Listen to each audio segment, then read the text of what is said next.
Sheikh Haikal, as you know, is like, he pioneer in Singapore hip hop.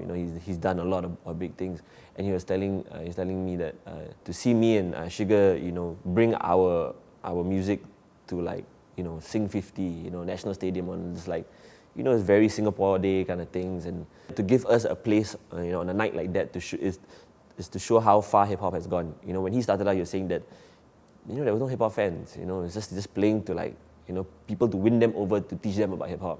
But then now hip hop has a place in all these things already.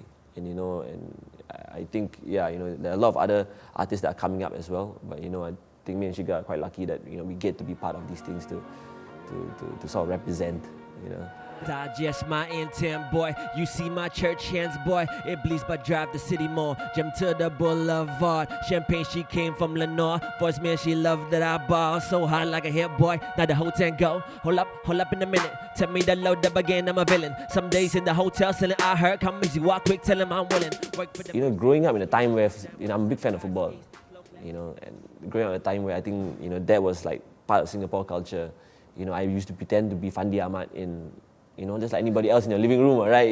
It's someone you pretended to be, in this imaginary field that is your living room. But then, years later, there's a song that is Kevin Lester featuring Fandi Ahmad that we did for Lions 12.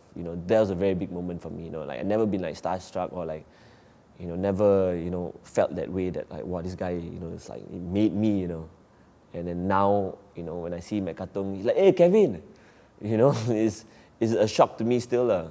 But I would say like meeting Fandi is still like one of the greatest milestones of my career. Work for the Mercedes keys, top down when the sunrise east. Slow class city burn the fed of my brunch review off all of that green. Split up, we different league. Hall of Fame, that's all that I need. Let me teach you what I show. Really believe you didn't know it, but I told you we're not playing. I take you back and replay it, running fast. Must be alarming, you still wanna know if I'm on it. Hear them calling, I'm on it. So I paid the price, I guess then I buy. I think it's just part of hip hop, you just represent where you're from. It's like you can't help it. That is just part of the story of being hip hop, But especially here, it's about, I think, identity.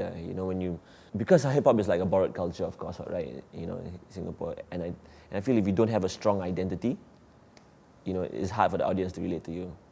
Especially here, people don't get it. It's like, why this like Western music? Why does it move me? Sugar does it in Hokkien and all.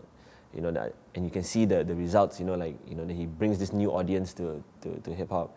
My thing has always been about bringing the Singaporean story overseas. I want to be that voice that is like, I put in like the Tamil word that the Chinese guy knows. That's, we all understood those words, and that's the kind of language I'm trying to find in my music.